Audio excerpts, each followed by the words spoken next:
tentang pendidikan ni, tuan-tuan dan puan, hadirin hadirat rahmatullah. Dunia yang sekarang sangat mencabar. Kalau industri dah industri 4.0.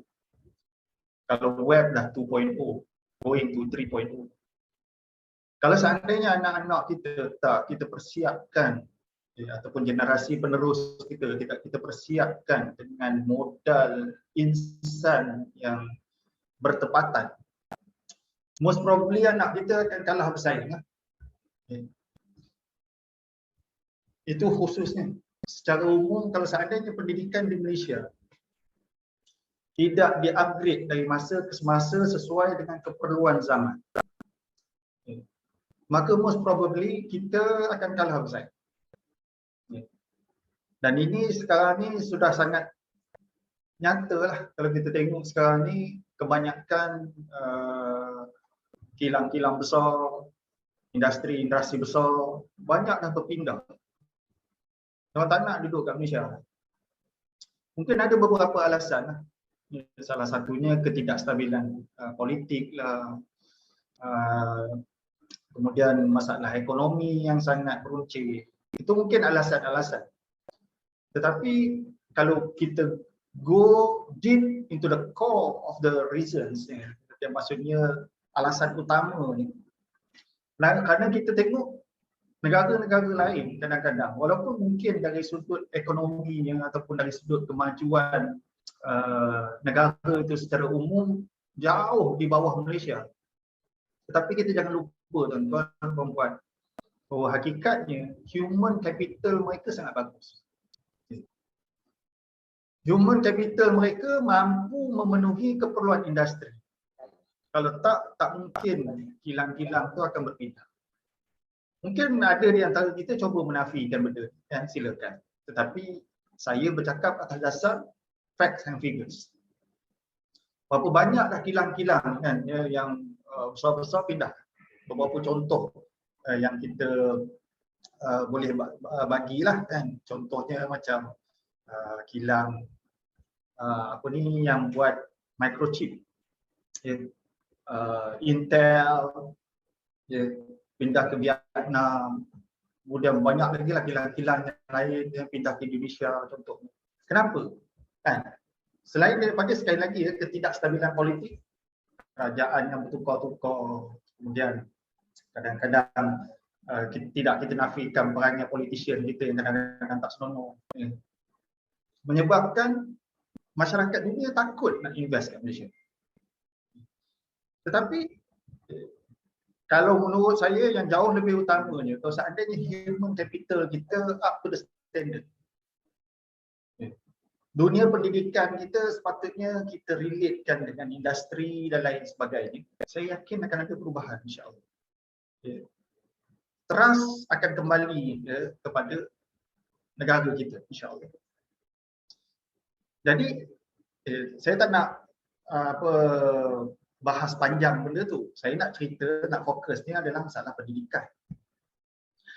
Kenapa kami di My Fund Action khususnya dan melalui salah satu daripada cabang ataupun cawangan yang kami guna pakai untuk bekerja di tengah-tengah masyarakat khususnya dalam bidang pendidikan. Salah satunya itu adalah Kafah-Kid. Jadi, kenapa kami buat Kafah-Kid? Kafah-Kid sudah terekspos yang paling tidak up to the standard, insya-Allah. Kita mengharapkan bahawa kami, insya-Allah kami dalam proses membuat modul-modul yang bertepatan, supaya kemudiannya anak-anak kita kan akan matang sesuai dengan usia dia, bahkan matang sikit dibandingkan dengan orang yang sama ataupun di kalangan orang-orang umur mereka yang mendapat pendidikan di tempat-tempat lain. Kenapa tuan-tuan puan-puan hadirin hadirat rahmatullah? Benda ni penting. Kerana Islam sudah membuktikan bahawa kan satu ketika dulu kan umat Islam, saya nak menceritakan tentang kan Imam Syafi'i ni pada usia lebih kurang 9 tahun ketika dia bertemu dengan Imam Malik untuk kemudiannya istilahnya talaki kitab direct dengan Imam Malik, kitab Muwatta, kitab hadis Imam Malik. Maka Imam Malik mengatakan kalau seandainya kamu nak talaki kitab, istilahnya kamu kena menghafal dulu kitab. Maka dia bagi 2 kitab tu. 5,000 lebih hadis ada dalam. Bayangkan Imam Syafi'i menghafal 5,000 lebih hadis dalam kitab Muwatta tu cuma dalam tempoh waktu 3 hari. 3 hari hafal from cover to cover. Apa yang saya nak ceritakan adalah kan dia bahawa bagaimana pendidikan ketika itu mampu melahirkan hebat. Dari sudut intellectuality, walhal facility tak ada. Facility internet ke, facility apa benda ke, tak ada. Tetapi kan, dengan asas pendidikan yang baik, benar, kita insya-Allah mampu melahirkan manusia-manusia hebat. Insya-Allah. Berbeza dengan keadaan kita sekarang. Sekarang ni dunia pendidikan sudah dipenuhi dengan berbagai-bagai teknologi. Alhamdulillah. Tetapi kenapa kadang-kadang masih saja lagi kan dunia pendidikan kita tak mampu mendidik, tidak mampu memanusiakan manusia. Pendidikan. Saya pernah oleh seorang lecturer perubatan. Seorang lecturer perubatan sembang dengan saya. Dia mengatakan ex-student dia dah lulus jadi doktor. Kemudiannya kan dia dah lulus jadi doktor, approach dia mengucapkan terima kasih dan kemudiannya kan dia bagi apa tu dia punya Facebook address. Alangkah sangat terkejutnya lecturer bila dapat tahu bahawa kan anak murid dia yang dah jadi doktor ni yang tengah tunggu untuk buat houseman ni adalah seorang pengamal game. Ini dunia sekarang. Saya bersembang dengan lecturer ni adalah 2 atau 3 tahun sudah lah. Ini bukan cerita 40 tahun dulu ataupun 40 tahun akan datang. Bukan. Tetapi 2-3 tahun. Bahawa bayangkan seseorang yang dah dapat, dia datang pada sekolah, antara sekolah yang paling hebat di Malaysia. Saya tak perlu ceritalah sekolah mana. Budak lah. Kemudian dia dapat masuk medik. Tetapi itulah perangai dan tingkah laku. Jadi, tuan-tuan perhatikan rahmatullah. Lecturer yang dalam bidang food ni ceritakan dia student dia datang mengaku berzina. Dan benda tu biasa. Bawa kondom ke mana-mana. Bayangkan. Dia perempuan student ni perempuan, bawa kondom ke mana-mana. Ini adalah realiti yang terlalu pahit yang sekarang ni sedang kita hadapi, tuan-tuan perempuan perhatian rahmatullah. Kalau seandainya kita tak merasa penting mempersiapkan generasi kita untuk berhadapan dengan cabaran masa kini. Sekali lagi, anak kita pun, ya, na'udzubillah, semua na'udzubillah min zalik. Tapi anak kita pun nanti satu hari nanti tak mampu menjadi manusia. Kalau dalam Al-Quran Allah Subhanahu Wa Taala menceritakan mereka ni yang lebih kepada seperti kan ulai kakal an'am bal hum adall. Dalam surah yang ke-7 ayat 179 tu. Mereka ni Allah Subhanahu Wa Taala umpamakan seperti kan dia binatang ternak bahkan lebih sesat. Sekali lagi surah yang ke-7 ayat 179. Saya minta tuan-tuan perempuan balik nanti tolong tengok. Atau dalam ayat yang lain Allah Subhanahu Wa Taala mengatakan mayat hidup yang tak ada makna, tak ada fungsi dan dia tak ada nilai. Yang ini yang kita sangat-sangat khawatirkan, tuan-tuan perempuan. Anak-anak kita mungkin dapat pelajaran tapi kemudian dia tidak terdidik menjadi manusia. Sekali lagi kan, kadang-kadang mereka berbuat binatang saja tak buat. LGBT itu binatang saja tak praktis LGBT. Tapi manusia sekarang minta supaya legalizekan LGBT. Bayangkan, ini dunia pendidikan pada hari ini. Mungkin pandai in terms of IQ, mungkin pandai in terms of kemudiannya capaian dunia, tapi mereka rosak serosak-rosaknya.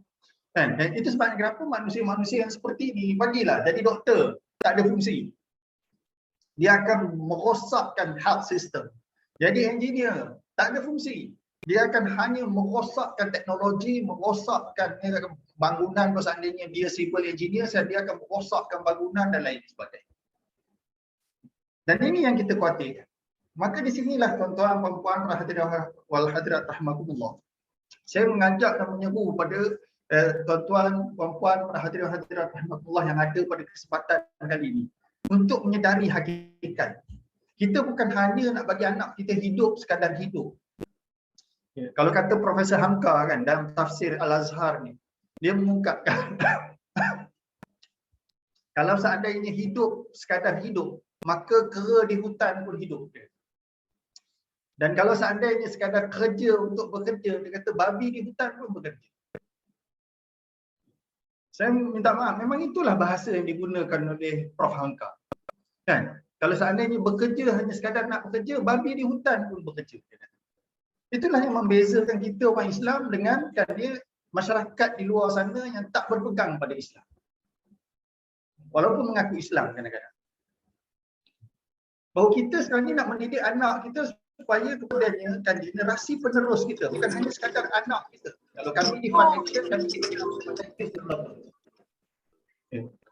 Kenapa kami dikenal sebagai Youth Developer? Kerana kami nak berusaha untuk membantu, kalau seandainya Allah Subhanahu Wa Taala izinkan, bantu masyarakat untuk mengembalikan generasi muda ni kembali berfungsi dan bermanfaat untuk mereka, keluarga mereka dan paling utama Islam.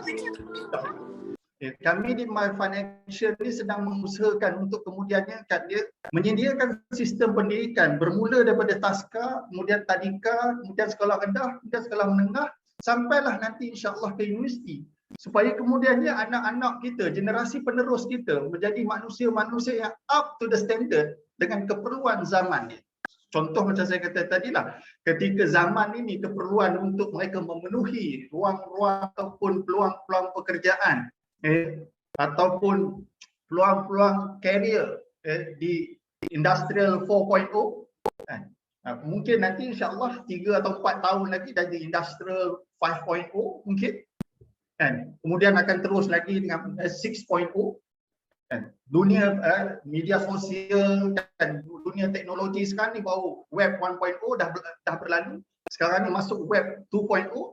Dan mungkin beberapa tahun lagi insya-Allah kita akan masuk ke era Web 3.0. Anak-anak kita kan perlu memenuhi kan keperluan industri. Kemampuan intellectuality mereka perlu up to the standard.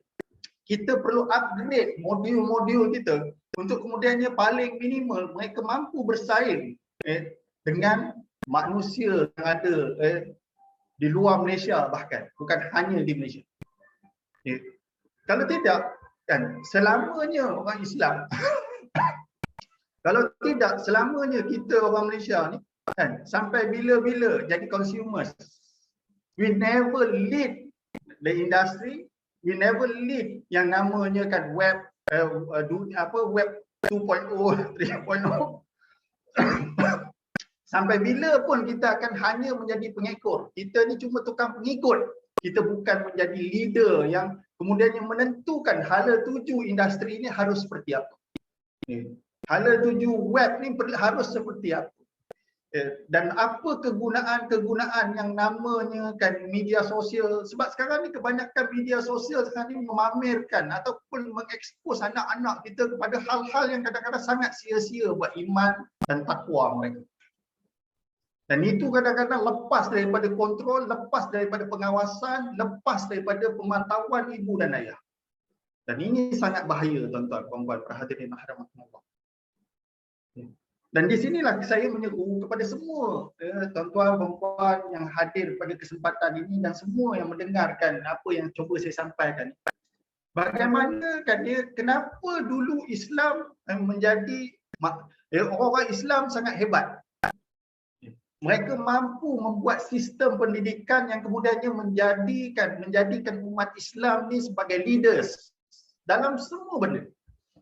Dalam bidang keilmuan kita tahu kan bahawa kan yang namanya algebra, ilmu algebra tu ditemukan oleh orang Islam.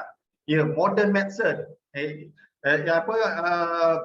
Avicenna ataupun Ibn Sina tu kan dia dikenal sebagai father of modern medicine.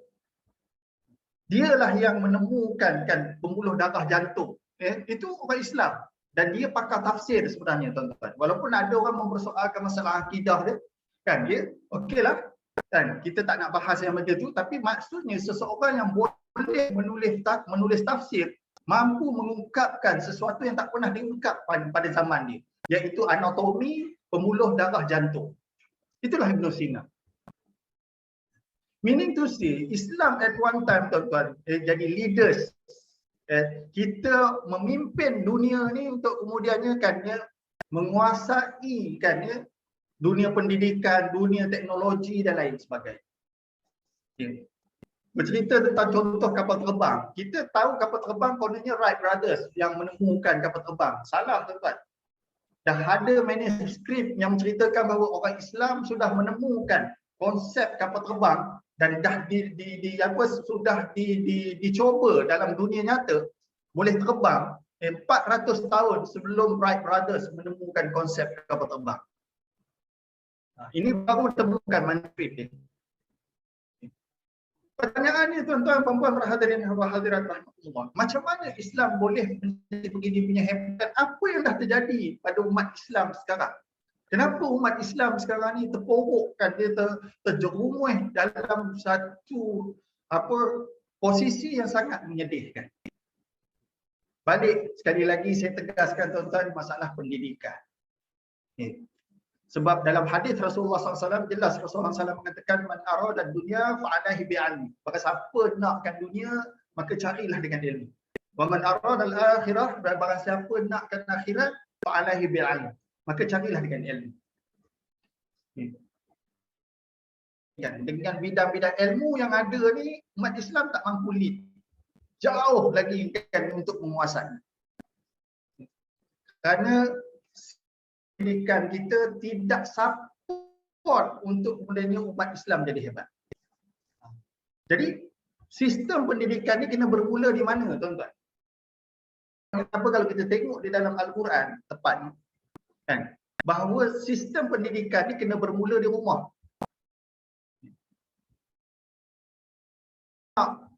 Yang baik, seorang murid yang baik, dia perlu bermula menjadi seorang anak yang sangat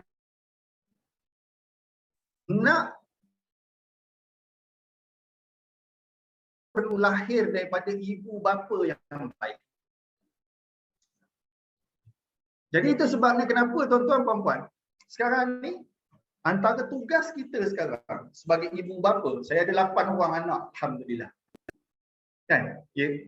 Sebagai seorang ibu dan bapa kita ni, kita perlu memainkan peranan untuk mendidik anak-anak kita. We cannot franchise the education to somebody else. Kita tak boleh nak franchisekan pendidikan ni kan pada orang lain. Dasar pendidikan yang terbaik tu kena bermula di rumah, tuan-tuan, puan-puan, hadirin rahmatullah. Bapa perlu memainkan peranannya sebagai seorang ayah. Ibu kena memainkan peranannya sebagai seorang ibu. Adapun kemudiannya kita hantar ke sekolah, kan itu adalah support sistem yang meneruskan nilai-nilai murni, kehebatan-kehebatan yang sudah sedia kita persiapkan di rumah untuk diteruskan di sekolah. Hanya sebagai support sistem saja. Masyarakat sekarang jadi mereka cenderung untuk memfranchisekan segala-galanya pada pihak sekolah. Dan itu salah tuan-tuan. Itu bukan Islam.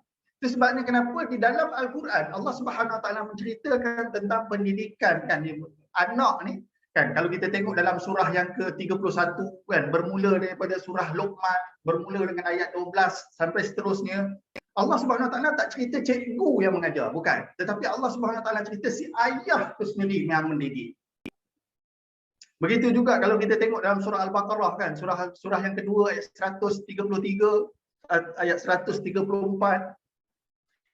Di situ diceritakan bahawa kan qala Yaqub ketika berkata Yaqub kepada kan anak-anaknya, ma ta'buduna min ba'di, apa yang nak kamu sembah setelah aku pergi. Bermakna kan dalam ayat ni pun menceritakan bahawa pendidikan anak tu perlu kan bermula oleh sang ayah dan sang ibu. Kalau dalam pepatah Arab dikatakan bahawa kan dia al-ummahat madrasatul kubra. Ibu tu adalah kan sekolah yang terbesar. Ibu itulah yang akan kemudiannya menjadi dasar yang paling penting dalam kemudiannya mempersiapkan anak-anak tu menjadi murid-murid yang berkualiti. Ketika mana peranan ini tidak dimainkan oleh seorang ayah, ketika peranan ini tidak dimainkan oleh seorang ibu, maka kan dia anak-anak yang kemudian ni walaupun kemudian ni dah besar jadi doktor, dah jadi engineer, dah jadi tah macam-macam kan, tetapi dia tak berfungsi di tengah-tengah masyarakat. Jadi itu sebabnya kenapa saya menyerulah pada diri saya dan semua kan para hadirin dan hadirat rahmatullah, bantu kami dengan mempersiapkan anak-anak kita menjadi murid yang berkualiti. Murid yang berkualiti ini perlu kemudiannya dididik oleh ibu dan ayah. Maka insya-Allah setelah mereka terdidik menjadi murid yang berkualiti, yang ingat pada Allah, yang berkomitmen dengan sunnah Rasulullah sallallahu alaihi wasallam, yang kemudiannya mempunyai IQ yang sangat tinggi kerana selalu mendengar bacaan-bacaan Quran daripada ayah dan ibunya di rumah. Ya, di rumah telah didisiplinkan supaya jangan terlalu banyak dengan gadget, di rumah sudah didisiplinkan supaya jangan terlalu bermain-main sehingga tak fokus. Semua-semuanya itu kemudian dihantarkan ke sekolah sebagai support system untuk meneruskan kejayaan anak itu tadi, insya-Allah. Dari situlah insya-Allah akan lahir kembali. Di dalam Al-Quran, sekali lagi tuan-tuan ya, perempuan, di dalam Al-Quran bercerita tentang pendidikan Allah, anak, Allah Subhanahu Wa Taala akan bercerita bahawa peranan si bapa dan peranan si ibu dalam mempersiapkan. Jadi sekolah ni cuma support sistem yang akan membantu pendidikan itu, dan insya-Allah dan mudah-mudahan dengan bimbingan yang ada di sekolah, dengan bimbingan yang kita berikan mula-mula daripada taska, tadika, sekolah rendah, sekolah menengah, lahirlah manusia-manusia yang menguasai ilmu dan yang paling penting bernilai di sisi Allah Subhanahu Wa Taala. Sebab kalau tidak, anak kita akan jadi engineer tapi di sisi Allah Subhanahu Wa Taala lebih teruk daripada binatang. Anak kita jadi doktor tetapi di sisi Allah Subhanahu Wa Taala kan hanya sekadar jadi kera kan dan babi yang sangat hina, kata Allah Subhanahu Wa Taala. Nauzubillah tsumma nauzubillah min zalik. Kita mohon kepada Allah Subhanahu Wa Taala supaya terus memberikan kita hidayah dan taufiknya, menurunkan pertolongannya untuk kemudian yang kita mampu memainkan peranan ini sebaik mungkin. Dan insya-Allah setelah kita memainkan sebagai ibu dan ayah, setelah kita mainkan peranan ini sebaik mungkin, maka insya-Allah kami akan support hal itu di sekolah dengan memberikan insya-Allah modul yang terbaik untuk anak tuan-tuan perempuan untuk kemudian mengkaryakan lagi kan kemampuan mereka, potensial mereka menjadi manusia yang sangat-sangat bermanfaat di tengah-tengah masyarakat, insya-Allah. Ya, maka kan itulah yang disabdakan oleh Rasulullah SAW, khairukum, sebaik-baik kamu adalah kan mereka-mereka yang paling bermanfaat untuk manusia yang lain. Mungkin itu kan sedikit daripada perkongsian yang mungkin saya boleh beri. Tolong support kami di My Fun Action, terutamanya di Kafah Kid, untuk kemudian yang dapat membantu tuan-tuan perempuan melahirkan generasi yang lebih baik, generasi yang akan insya-Allah bermanfaat di tengah-tengah umat, kan, mengadakan dan menciptakan masyarakat yang baldatun thayyibatun wa rabbun ghafur, seperti yang difirmankan oleh Allah Subhanahu Wa Taala dalam surah yang ke-34 ayat yang ke-15. Jadi akhirul kalam, saya mengucapkan tahniah kepada pihak Kafah Kid kerana kan saya dah tengok tadi persiapan untuk ihtifal ni memang sangat hebat, sangat mengagumkan. Alhamdulillah. Katanya insya-Allah mungkin ada wakil daripada TV3 yang akan datang membuat liputan. Kan ya, jadi mudah-mudahan insya-Allah sekali lagi tahniah kan, dan kita harapkan ya semua, dan tahniah kepada semua murid-murid yang berjaya melepasi kan ya bimbingan dan pendidikan tarbiyah di Kafah Kid. Kami harap insya-Allah mereka akan meneruskan nilai-nilai baik, nilai-nilai keimanan dan ketakwaan ini di mana pun mereka berada. Syukran jazakumullah khairan katsiran jazak, dan terima kasih banyak pada semua ibu bapa kerana tolong support kami, tolong membantu dan collaborate dengan kami untuk mendidik anak-anak menjadi manusia-manusia yang mudah-mudahan beriman dan bertakwa kepada Allah Subhanahu Wa Taala. Kan, paling tidak mempersiapkan mereka untuk beriman dan bertakwa kepada Allah Subhanahu Wa Taala dan maju kan dan untuk capaian keduniaan. Ini sesuai dengan firman Allah Subhanahu Wa Taala dalam doa-doa kita, iaitu Rabbana atina fid dunya hasanah wa fil akhirati hasanah wa wa qina azabannar. Mudah-mudahan insya-Allah kita sentiasa mendapatkan dunia yang terbaik, tetapi bukan hanya dunia yang terbaik, akhirat juga yang terbaik, dan kita mudah-mudahan dilepaskan oleh Allah Subhanahu Wa Taala daripada azab siksa Nabi neraka. Wallahu a'lam, mungkin itu saja. Sekian dan demikian, segala yang benar dan baik datang daripada Allah Subhanahu Wa Taala. Kalau ada yang tersilap, saya mohon ampun kepada Allah Subhanahu Wa Taala dan minta maaf pada semua. Dan yakinlah anak kita mampu menjadi manusia yang terbaik di sisi Allah dan terbaik di sisi manusia. Wabillahi taufiq wal hidayah. Assalamualaikum warahmatullahi wabarakatuh.